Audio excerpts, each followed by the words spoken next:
think you got it. Great. If not, not all we need. You know what? I think we're Okay. you guys are okay. Well, thank you, and good morning, everyone. Great to be here back in Vaughan and with the great workers here. Thank you for joining us. It's another great morning. You know, ladies and gentlemen, the continued threat of U.S. imposed tariffs has put our economy and workers at risk. Everyone from global markets to small businesses and local industries are facing uncertainty the likes that we have not seen in some time. But our government is here today to tell them and the entire province that we have your backs. Our message has been clear and consistent. We will spare no effort to safeguard our economy and our people. And we are seizing this moment of opportunity to build a stronger, more prosperous future for ourselves here in Ontario, one where we leverage our province's competitive advantages, such as our natural resources, our talent, our people, and our workforce, to deliver economic growth and prosperity for everyone. Ontario has the critical minerals the world needs: copper, lithium, nickel, cobalt, graphite, and many more. But we're going to need to have an all-hands-on-deck to harness those advantages and expand our processing capabilities, and we're starting right now. Today, I'm pleased to announce that as the next step in our plan to protect Ontario, and as part of our government's historic 2025 budget, we are investing $500 million to create the new Critical Minerals Processing Fund, which will help accelerate the development of mineral processing projects right here in Ontario. It will build up our domestic processing capacity, ensure that the minerals mined in our province are processed and smelted right here by Ontario workers, for Ontario businesses, and for the world. Je suis ravi d'annoncer que nous investissons 500 millions de dollars pour créer le Fonds pour le traitement des minéraux critiques, qui aidera à accélérer le développement des projets de traitement des minéraux critiques ici, en Ontario. Il nous permettra de renforcer notre capacité de traitement pour faire en sorte que les minéraux extraits dans notre province soient traités ici, par les travailleurs ontariens, pour les entreprises de l'Ontario et le monde entier. We will also continue building long-term partnerships with Indigenous communities in the North and beyond to ensure they have a seat at the table and that they share in the benefits of this growing industry, not just for this generation, for many generations. Last week, I announced that our government is investing nearly $3.1 billion in loans, guarantees, grants, and scholarships to support Indigenous participation, partnership, and ownership in Ontario's critical mineral supply chain. This is how we create lasting economic opportunities, now and for generations to come. This is how we build a future where Ontario workers, whether they're in the North, in our cities, or in rural communities, have access to the opportunities they deserve. Together, we can make Ontario the top global hub of critical mineral development. We can protect our economy, our workers, and communities for decades to come, and we can lay the foundation for future generations to succeed. Ensemble, nous pouvons faire de l'Ontario le principal carrefour mondial de la mise en valeur des minéraux critiques. Nous pouvons protéger notre économie, nos travailleurs et nos collectivités pour des décennies à venir. Our message to the world is clear. Ontario has the resources, the workforce, the people, the talent, and the will to lead the charge in critical minerals. And through today's investment, that's exactly what we will do. Ontario's 2025 budget is our plan to protect Ontario and make it the most competitive economy in the G7 to invest. Our ambitious, bold, and targeted plan will help us turn that vision into a reality. In the meantime, we'll continue working with our Northern and Indigenous partners and across the federal, provincial, and territorial governments to find more ways to boost our productivity and growth potential while making the investments necessary for our well-being today and for future generations. And I'm joined here today by my great colleagues. Before I pass it to Minister Lecce, Michael Tabolo, the Associate Minister for the Attorney General. Thank you for being here and hosting us. Vic Fedeli, the great Minister of Economic Development, bringing capital, retaining capital not just from around the world, but right here in Ontario and right across Canada, and along with Premier Ford leading the charge for Canadian free trade. I always say Canada's best trading partner is Canada, so thank you for your leadership.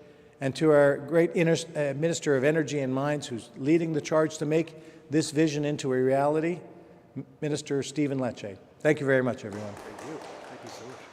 Okay.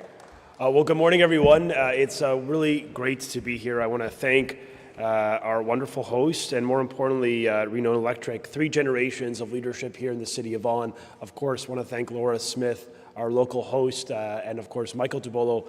We are the dream team here in Vaughan, and we're working together for this community. But today, we're making a much larger announcement than any one community. This is about bringing our province together, unified behind a common mission of responsible economic development. We have a problem in this province. It takes too long to do big things. It takes roughly 15 years to build a mine. We are the outlier in the industrialized world. If we want to be bold, we want to be ambitious, we want to be forward-thinking, we've got to get on with building.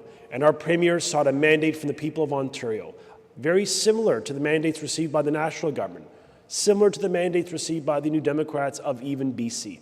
Everyone is on side when it comes to building faster, with a sense of speed and a bias of action, because the status quo actually is indefensible in this new world order. And so we are committed to building, and doing so in a balanced, responsible way that, yes, protects the Constitution, strengthens environmental protection, but slashes the timeline by half to open a mine in this province, down to 24 months from what was 48 under the former Liberal government. We can do better. And that's the challenge function of this bill, aspiring for a bolder, more self-reliant Canada. And so today, in addition to speeding up the permitting process so we can lead the industrializing world, not be the second last in the OECD, but we could be the first. We also have a plan to end the ripping and shipping of Canada's precious resources that get sent abroad, processed abroad, critical value-added jobs created abroad, only for us to buy it back at a premium. That is not in the interest of Canada. That is not a strong, self-reliant economy. So we want to do it all here at home, jobs for Canadians. And that's why I am proud that our government is putting $500 million on the table, a landmark investment that will meaningfully allow Canada and Ontario to be the clean energy superpower that I know we aspire for. So I'm grateful to the Premier and grateful to Minister Fedeli and Bethlenfalvy and Tobolo and the entire government who is steadfast committed to building mines faster, getting Canadian responsible resources out of the ground and to the world, and that finally we have a plan and an investment and a mechanism, a $500 million fund to refine these minerals here at home for the benefit of Canada. And that's leadership, but it's also a vision that's coming to reality. And so I'm grateful to get this fund unlocked, to put these dollars to use, to attract more investment and to retain investment, yes, in Ontario's north, but really right across Ontario. And there's the supply chains benefit. We're here in the city of Vaughan. We're not in the north, as you know. And businesses here in the GTHA, all the way to the south as Windsor, Essex, are part of that massive energy and mineral supply chain. Thousands of good jobs. So we want to create more jobs. We want to be self-reliant. We want to stand on our own 2 feet. And that's why today's $500 million investment coming out of the budget is going to make a difference and going to really help position us for long-term success. With that, I'd now like to introduce Ontario's Minister of Economic Development and Trade, the Honourable Vic Fedeli, who's been leading the charge on One Canadian Economy. The first bill, this is our second bill, Bill 5, but the first bill was a bill to eradicate trade barriers in Canada, and that's been a great level of leadership. So thank you, Vic, for all you do. Thank you. Well, good morning, everyone. Great to see everybody here this morning. Thank you, Minister Lecce. It's a pleasure to join you, Minister Bethlenfalvy, and Minister Tobolo here as Ontario takes the next step in becoming a global leader in critical minerals by expanding and accelerating our province's processing capacity. It's really an honor to embark on this journey and to help transform Northern Ontario into a region of opportunity and economic resilience for all. Since 2018, our government has undertaken decisive action to unleash Ontario's economic potential by uniting the North's critical mineral advantage with the manufacturing might in the South. We've talked about that. We've talked about that for years now, linking the two. And so this is very exciting news for all of Ontario, but particularly in the North. We've worked tirelessly to build out this automotive supply chain to ensure the cars of the future are made here in Ontario by Ontario workers. Just last month, we took yet another step towards making Ontario a more resilient, competitive, and self-reliant jurisdiction with the introduction of the Protect Ontario by Unleashing Our Economy Act. Now, if passed, this historic legislation would establish a streamlined, one permit, one process framework to advance projects of provincial importance and security. Now, we saw the federal government's throne speech, and in the King's own voice, we heard one project, one review. That's from His Majesty the King. Having a clear, consistent approvals framework is a game changer, especially for resource processing, where time and certainty are absolutely critical. And through the introduction of our recent spring budget, congratulations, our government has taken the next step in unleashing our critical mineral sector. As you heard from Minister Lecce, Minister Bethlenfalvy, a $500 million critical mineral processing fund will provide targeted financial support for projects that will accelerate the province's processing capacity. It's going to create high-value jobs and ensure a stable supply of Ontario-sourced critical minerals, which are so sought after right now. It will help our province's strategic industries and, quite frankly, be the envy of the world. By taking strategic actions to support the mining and processing of Ontario minerals, such as you heard, nickel, titanium, copper, cobalt, lithium, we are protecting the province from external disruptions and shortages and ensuring the stability of our defense, our aerospace, automotive, and advanced technology sectors. As the world becomes increasingly more uncertain, our government will continue to lay the path for stability and unlock new opportunities for Ontario workers and businesses, particularly in Indigenous communities and northern hubs like Thunder Bay, Sault Ste. Marie, Sudbury, North Bay, Timmins. Because from mine to market, it will all be done in Ontario by Ontario workers. That's how we protect good-paying jobs and drive prosperity for families from Porcus to Pickle Lake. That's how we keep more value here at home for families from Sioux Lookout to Sturgeon Falls. And that's how we build a stronger Ontario, ready to compete on the world stage. And that's how we become the trusted, reliable partner that the world is ready for. They're ready for it now, and they're ready for it for generations to come.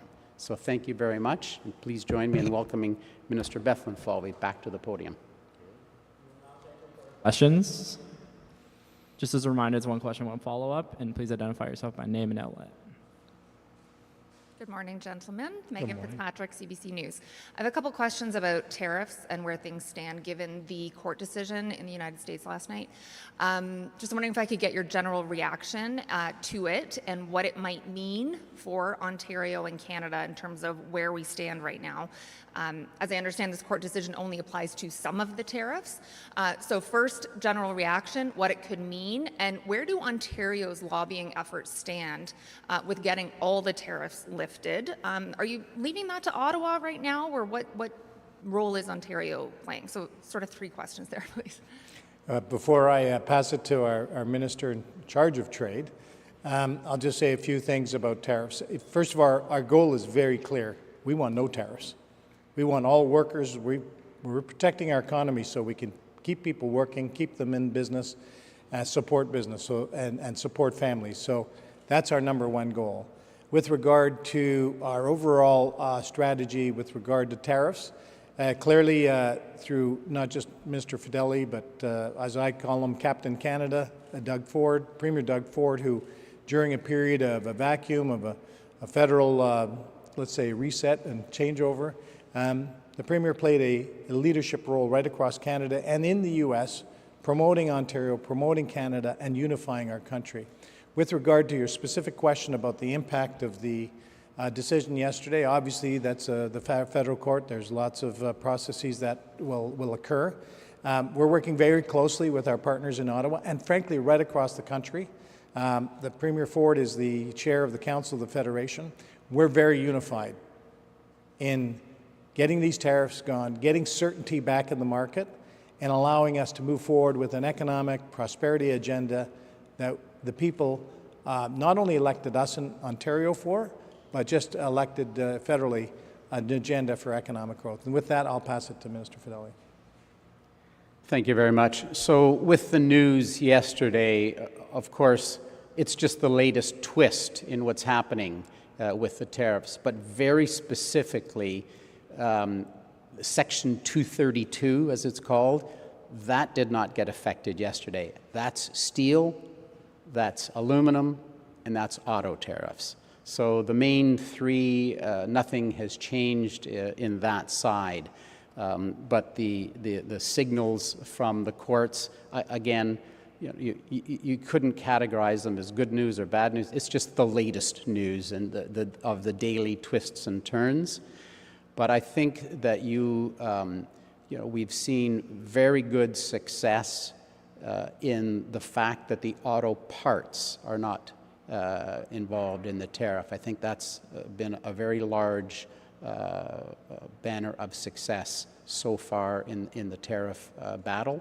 We'll continue on a daily basis, meeting with senators, meeting with members of Congress, meeting with the Ways and Means Committee, meeting with the Finance Committee, meeting with the U.S. Trade Rep, continuing to talk about how integrated our two economies are and that when we work together on these things, we're stronger.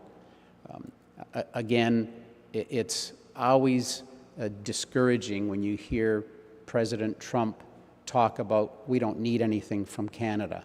And I continue to remind a couple of points. 80% of the nickel that the U.S. uses for their entire aerospace sector comes from Ontario. 53% of all the nickel the U.S. uses in their defense sector comes from Ontario. So when you hear we don't need anything from Canada, I think there's a very strong argument to be made that the critical minerals that we provide and the more critical minerals that we are going to be pulling out of the ground and processing here in Ontario is going to be a very powerful signal to the U.S. that we are going to continue, despite the rhetoric that comes from the U.S., we are going to continue being a world power in these critical minerals, especially in light of the fact that China has removed many minerals from access into the U.S. Come to Ontario. We've got it all for you. As a follow-up, I want to ask about consultation on these kinds of projects, be it the Ring of Fire or any other resource development projects like the ones you're talking about potentially today, if new processing plants are built or created. If a local community is opposed to these kinds of projects, I mean, I noted in your remarks you said you want all hands on deck. What if all hands are not on deck? Minister Lecce, you said everyone is on side, but we know that's not quite true. We've been hearing from First Nations leaders in the last couple of days that they want you to slow down and listen to them more. I guess I'm asking, what's the bar in terms of approving a project? If the local community is opposed to it, are you going to forge ahead anyway? So first of all, we were the government when it came to large-scale energy projects that actually put municipalities and communities in the driver's seat, because the former Liberals bulldozed over the will and democratic expression of many rural and northern communities when they imposed energy projects without a municipal support resolution. We, as progressive conservatives, empowered communities. They actually, as a prerequisite to build, for example, transmission or storage or generation of electricity or power, that requires a consent resolution. So in these large projects, we do believe partnership is critical to enable success. We understand the importance of consultation. We're committed to doing so, as we've announced, as we build out our regulations, which our action plan, the tactics of how we do this, it'll be born with a serious, meaningful consultation with both the local community and certainly Indigenous peoples involved. We think that's important. We also appreciate it is the law for which we will respect. But our objective, the announcement of this $500 million, $500 million fund, is a recognition that the status quo is not working. What I mean by, there's a growing consensus in this space, what I really mean is the people of Canada, the people of Ontario, right? We had an election principally on self-reliance. And the federal government, which shares a different party, and us, actually have the same mandate to move with a sense of speed to challenge the status quo so that we can prevail as a clean energy superpower. And when we're the slowest, I think most reasonable people accept the premise we can do better. We can speed this up while respecting the law, while even enhancing penalties and compliance and enforcement on the environment, because we believe in that balance. But we also believe now is not the time to allow a system that is not working for Canada, it's not working for our workers, it's not in the interest of our economy. And what it does is it allows the environmental and human rights pariahs of the world to win the day. And so to anyone who suggests that what the status quo is a better option because we protect the environment, that is a total false premise. A country that builds a coal plant a week, that has no labor, no environmental standards, that is a human rights pariah. How on earth can we as Canadians allow that to prevail? It's not in the interest of the environment. It's not in the interest of a clean economy. So we do believe Canada needs to win the day. And the federal government, like the provincial government, has an ambitious program. But the only way to do it is in partnership. We hear you, we understand the importance of that, and we're fully committed to getting this right, which is why the Minister of Indigenous Affairs has committed to launching those meaningful consultations before we ever use a power within the legislation that is proposed. Now, part of the element of partnership and collaboration is a recognition that our entire government and cabinet has been on the front lines of this. And I thought maybe Minister Tabolo, you've been in many of the First Nation communities working with them on mental health capacity, social infrastructure, and I just thought maybe your perspective would be important here. Thank you, Minister. And I have to agree with that. Challenges are opportunities. And one of the things that we have seen is that when we consult and we work with Indigenous communities and we talk about partnerships, when we understand each other and understand what the outcomes are of the things that we're doing, I think we build a stronger and better province, a stronger and better country. And with that, I have visited many of the northern communities, the flying communities, and you know that there is a great need there for social infrastructure. You know that there's a great deal of physical infrastructure that's needed. And so the opportunities that are being presented by the opening of roads and the building of mines and all the jobs that are being created in the north will truly integrate the north into an economy that's going to benefit not just the southern part of the province, but all of the people of the province. So I think, and the Premier is very clear on this, he meets with all the Indigenous leaders. He has them all to his home. This is what we all do as well as ministers. We spend time to understand the needs by going into the communities. So there may be some objections, but I think communicating, speaking about them, reestablishing that trust and building the hope to bring to the people of the North opportunities that have been missed for years, for decades. So I think there's a great deal of opportunities, and of course, the work that we're doing as a government is to make sure that everyone, no one's left behind, and that everyone has access to all the riches and all the goods that the province is able to provide to the world. Just to add one point to your question. We have many smelting and refining capabilities in the north already. I think the point is we don't want to dig and then ship. There's really, as was mentioned by my colleagues, real opportunities for good paying jobs, long-term jobs for those communities. And we have many smelting and refining opportunities. A lot of companies that have capital that want to invest in. In fact, one opposition member, that's where he spent his career before he got into politics, was refining, I believe it was nickel. So there's a lot of opportunity and demand out there. This will be the last reporter question. Hi, Barbara with QP Briefing. How are you? Question is for Minister Fedeli, sort of following up on the U.S. tariffs one. So Flavio Volpi, the president of the Auto Parts Manufacturers Association, has been pushing for a fully Canadian automaker. I'm sorry? He's pushing for a fully Canadian automaker. Can you hear me okay? Yep. Okay, perfect. I'm just wondering if this is something you would consider, like perhaps, are you open to explore this and maybe even doing a feasibility study on? And also if you can elaborate on why is it that we don't have a fully Canadian automaker yet? Well, I can tell you this is a big business to be entering, and a lot of thinking has to go into it. We were the very first supporter financially of Project Arrow, which is a conception car. It's to show the world that virtually every piece of an electric vehicle, other than the one little view screen, everything else was designed, produced, engineered, manufactured in Canada, primarily here in Ontario. So the concept car, the Arrow, is been shipped around the world to show that. Again, it's a demonstration vehicle to show that we have that technology and that we know how to make virtually every part, and we put them together in a working vehicle. We're now supporting Arrow 2.0, as I call it, the next version, and so we'll see where that takes us. I would say it's an exciting opportunity for us to continue to showcase to the world that we know how to do these things. And we're excited about that next venture. Thank you. Next question now for the Minister of Finance. We recently saw a report commissioned by Build saying that home sales in Ontario are now worse than they were in the 90s housing crash.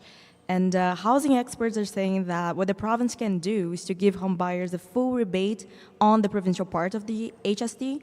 Right now we do have a 75% provincial rebate in place, but I'm just wondering if you consider maybe an 100% rebate to home buyers as they are devising.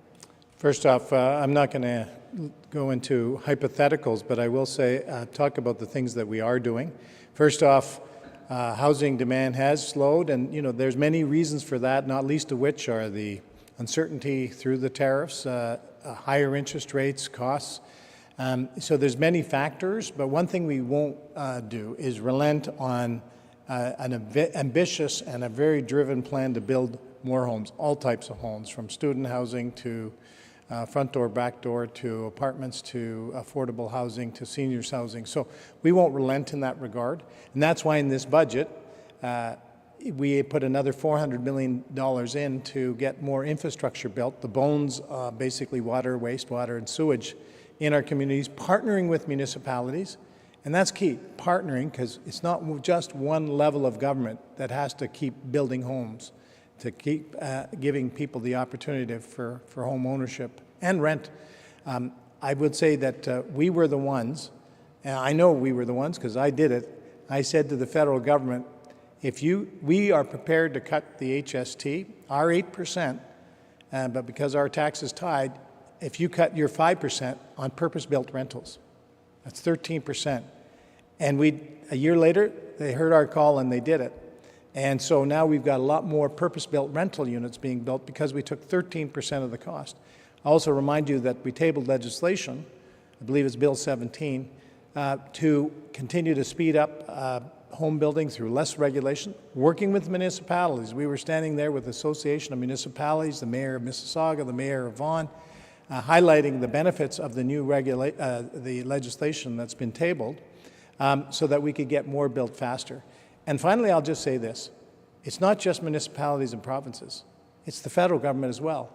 They have a lot of the keys to building more homes. So things like the Canada Housing Infrastructure Fund, $6 billion to get more homes built with conditions, with all kinds of rules. Our call on the federal government is release those funds, let's build homes faster with no conditions, and when we row together, the federal government, the provincial government, and the municipal governments and communities, we will be able to build a lot more homes. Thank you. Okay, thank you. This now concludes this press conference. Sorry, one more question. Yeah, sorry, this jumped in the last moment. The FAL report says some of your numbers are overestimated when it comes to growth. They're saying it's going to be higher than what you predict it's going to be. There's a lot of numbers in there. I'm sure you've looked at the FAO report. Your response to the FAO or FO? Yeah, we thank the work from the FAO. They do important work. We base our forecasts on the private sector forecasts at the time. I think our forecasts are the most up-to-date and the most realistic. We were the last province to table a budget. So they're incorporated into our numbers. And, you know, I hope the FAO is right, because that means that we'll have even more revenues and a more robust economy. So I always welcome someone thinking that we'll do better than that we've laid out. What we do in a budget, we lay out transparently the best forecast from the private sector, given everything going on. As Minister Fedeli said, though, we live in uncertain times, and so we have a very prudent budget that builds in significant reserves and contingency funds. We've funded healthcare, education, and social services to the tune of $17 billion more than just what we published in the fall economic statement. We fortified Ontario. We're leaning into the economy. I think we've got a very prudent budget, and I'm really hoping that I'm going to get unanimous consent from the House on the budget. Thank you. This will now conclude this press conference. Thank you, everyone. Thank you very much.